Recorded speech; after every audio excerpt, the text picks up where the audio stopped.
My dad's affair tore our family apart. Now we're struggling to move forward. You never think it's going to happen to your family. You grow up seeing these things on TV, in movies, hearing about them from someone else's friend, but it's always someone else. It's never supposed to be you, your family, your home.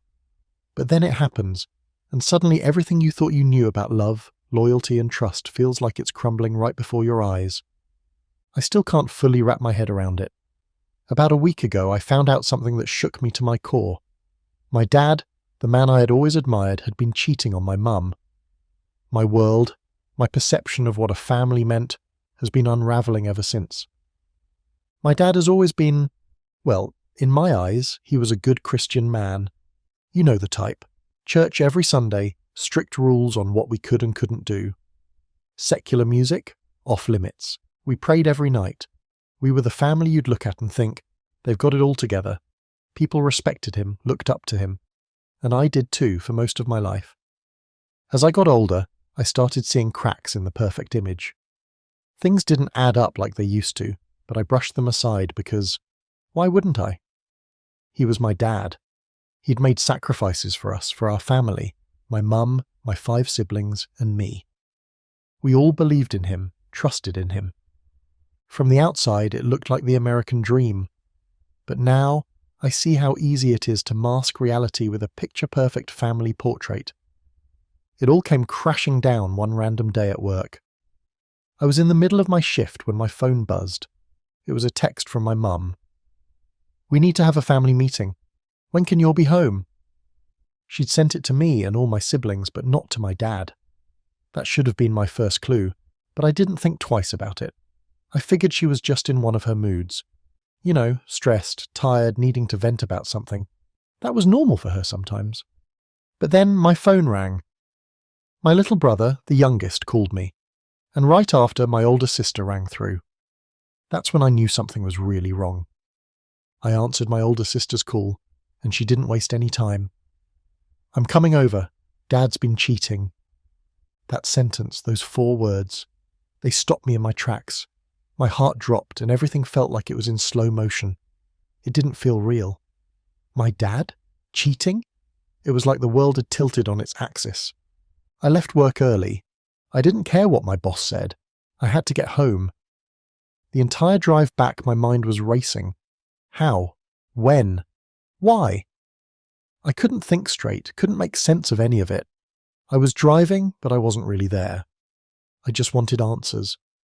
I wanted to understand how my family could have fallen apart so quickly. When I got home, the air felt thick, like the walls themselves were holding their breath, waiting for something to break. My mum and siblings were already there, sitting in the living room. We didn't say anything at first. No one cried. No one shouted. We just sat there in shock, the silence hanging heavy between us. My dad was already gone. He wasn't there. My mum had kicked him out earlier that day, and now we were left with the wreckage. The first thing I remember thinking is how surreal it all felt. This couldn't be real. Not my family, not the dad who always preached about faith and fidelity, but it was real. My mum told us everything. She had come home early from work and she found him there. My siblings were in the house and they heard everything. The shouting, the accusations. My mum laid it all out, what he'd been doing, the lies he'd been telling. He was cheating, not just once, not just with one woman. This was a pattern. And the details. God, the details. I didn't sleep that night. I just lay there in bed, staring at the ceiling, replaying my mum's words over and over in my head. She told me everything the next morning over coffee. I could still see the tears in her eyes as she spoke, her voice trembling. She told me how he'd been going to massage parlours, claiming it was for his back pain, but it turned into something more. One of the masseuses had given him a happy ending, and that wasn't even the worst of it. He'd given his number to a woman he met in a drive-thru, just because she smiled at him. On a business trip, he'd asked a woman if he could join her in her hotel room. My mum's voice broke as she told me this. Tears ran down her face, and she kept saying how much she wished her own mum was still alive, that she had someone to talk to, someone to guide her. But instead she was here, sitting at the kitchen table, pouring her heart out to me, her son, her dreams, ruined. My mum always dreamed of being married once, of building a family, a life that would last. She sacrificed everything for him, moved across the country, gave up her career, sold our family home when the financial pressures mounted, all for him, for this man who didn't think twice about throwing it all away. I looked at her, this woman who had given her whole life to her family, and I could see how broken she was. I didn't know what to say to make it better. How could I? I'm 22. I don't have the answers for something like this. All I could do was listen, feel her pain, and try to hold myself together. But inside, I was falling apart too. I haven't seen my dad since that day. It's been a little over a week now and he's staying at my grandma's. The house feels emptier without him, but not in the way you'd think. It's not just the physical absence, it's the emotional void. It's the realization that everything you thought you knew about your father, your family, was a lie. That stings more than anything. My little brother, he's only 7, and he's angry at us, at me, at my mum, my older sister, for being upset with my dad. He's too young to understand what's really going on, too innocent to see the depth of the betrayal. To him it's simple. Dad is still dad. And why would you be mad at dad? He's just confused, and it breaks my heart that he's caught in the middle of something so heavy, something he shouldn't even have to think about at his age. My older sister, though, she's furious. She told my mum straight up that if she ever reconciles with him, she'll never look at her the same way again. And honestly, I can't say I blame her. I don't know how any of us could look at him the same way after this. And then there's my mum. She's been a stay-at-home mum for most of her life. 16 years of raising us kids, of keeping the household running while my dad worked. Only recently, after my youngest brother started kindergarten, did she go back to work. She doesn't know how to move forward from this. How could she? She's spent more than half her life building this family and now it's falling apart at her feet. The financial burden only adds to the mess. My dad was the main provider, and without him, everything feels even more uncertain. How do you pick up the pieces when everything is broken? When the person who was supposed to be your partner, your rock, turns out to be the one who shattered it all? They've been together for 25 years.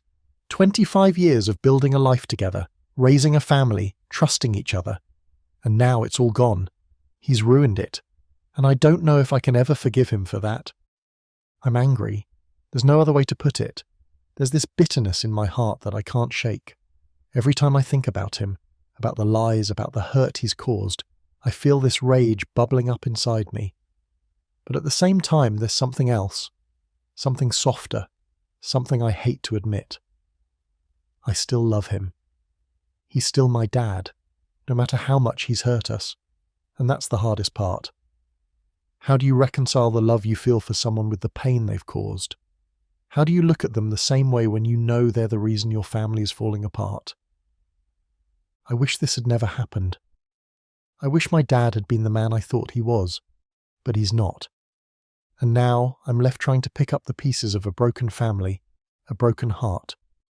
My heart breaks for my mum the most. She's given up everything for him, her entire life wrapped around this man who didn't think twice about destroying hers. I want her to find herself again, to move on, to live for her this time. She deserves so much more than this, more than him. But it's hard. It's not that simple. How do you walk away from 25 years of your life, from the only life you've ever known? As the oldest sibling living at home, I feel this weight on my shoulders. Like I should have the answers, like I should know the perfect thing to say to make everything better. But I don't. I don't have a clue what to do. I'm just as lost as everyone else. My dad's infidelity wasn't a one-time thing. It wasn't a mistake he made in a moment of weakness. This is who he is. This isn't even the first time he's done it. My mum told me that when I was 6, our family moved states to try and fix things. He cheated back then too. She told me that she had 2 abortions because there were times she didn't want to have more kids with him, times when she felt trapped in a life she didn't choose. I had no idea. And it gets worse. My dad has confessed his sins to pastors multiple times, but they kept his secrets. They hid it from us, from my mum, from everyone. My mum said her mental health struggles are because of him, because of the weight of his lies, his deceit.